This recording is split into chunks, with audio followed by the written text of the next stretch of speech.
una brutta esperienza che bisogna viverla per capire. Si vede in televisione ma non si capisce, e viverla è oggi che mi sto rendendo conto cosa abbiamo passato.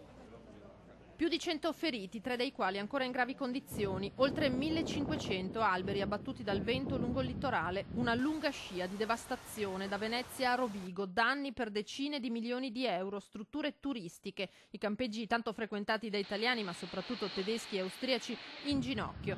Solamente una lunga serie di casualità ha fatto sì che nessuno perdesse la vita. Rientrato l'allarme per un presunto disperso ad Albarella, rintracciato grazie all'unità cinofile un tredicenne che nella Marca orientale non si trovava. Restano i feriti, 104 solamente nell'ULSS 4 di Venezia, tra cui un ministro tedesco, Diana Goltz, 42 anni, titolare delle politiche sociali del Brandeburgo, in vacanza all'interno del camping Mediterraneo di Cavallino Treporti, una delle strutture maggiormente danneggiate.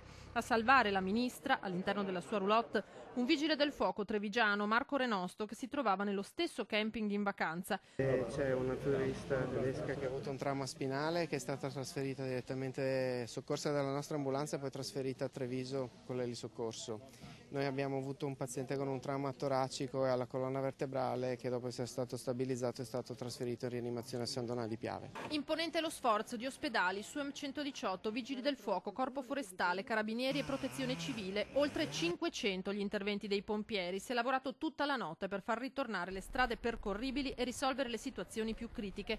Già decretato lo stato di calamità, il presidente del Veneto Luca Zaia parla di emergenza nazionale. Litorale veneto colpito duramente, negli occhi di chi ha vissuto quei minuti di terrore, lo shock e la commozione. Siamo andati a tirare fuori rame dentro la roulotte.